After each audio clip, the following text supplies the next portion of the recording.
everybody, so I'm going to teach you guys how to make the basic single chain without the loom, and just, you need a pencil or a hook just to start your bracelet, okay? But you don't need it for this. See the circle, everybody? It's just a circle. We have 2 circles, and we're going to stick one circle in the middle of the other circle, and look at that. See how I have the rubber band stuck on the circle? And now I'm just going to fold the circle in half so it's still there, and I'm going to stick my finger through those 2 circles. So now my first rubber band is right there, okay? So I'm not going to ever use this rubber band again. This is the beginning or the end of my bracelet. I'm just going to stick it on my pencil or my loom so it doesn't come unraveled.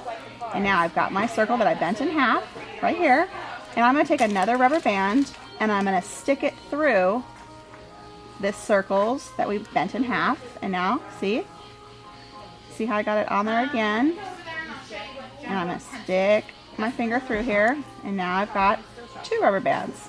I'm going to do the same thing. I'm going to stick a rubber band through these 2, see, grab these 2 halves of that one rubber band, and now I did another half.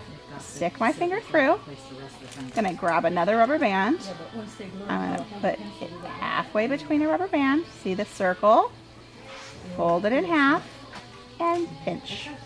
Stick my finger through the rubber band, grab another rubber band, and we're just going to keep doing this process. So you could do this on the Rainbow Loom, but this is just, we're just using our fingers, and we're just taking our circles, grabbing another circle, sticking it through, pinching it in half, and there's your loop. So what this is making a single chain Rainbow Loom bracelet.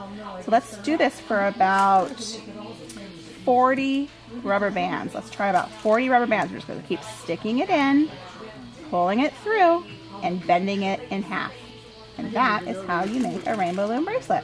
Now the last rubber band that we're going to do, we're going to have to put a C-clip on it. The C-clip is going to keep it from unrolling. Now as you can see, the more you do this, the more coordinated you get. Sticking it in, bending it over, whoops, stick it in there, bend it over so that it's wrapped up. I'm going to stick my finger through those 2 halves. That way it doesn't come unraveled. So work with me here as we go really super fast. Put it in, pull it over, stick it in the middle, bend it in half. And this is really great exercise for your hands. So you guys can be really good writers and painters and do construction work and take care of your hair and all the things that we use our fingers for. We're working on our muscles while we're making this really cool bracelet. So I didn't need a Rainbow Loom. All I needed is my bracelets. There's my, that looks like it might fit my wrist. Let's see. Yep, sure enough. I'm going to do 2 more just because my wrist is bigger than yours. I don't think you needed 40 rubber bands. I think I fibbed. I think you're going to need maybe 25 to 30.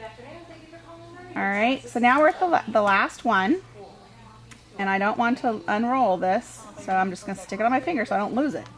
And then you know how we have C-clips with the Rainbow Loom. Now we're going to put a C-clip on there to snap it shut, which I'm sure a lot of you guys have already Rainbow Loomed before, and you know how important a C-clip is. So we're going to take the C-clip, put it on that last rubber band, and that basically locks it. So now we can C-clip our bracelet to the other half that we started, and here is my Rainbow Loom bracelet. Thanks for looming with me.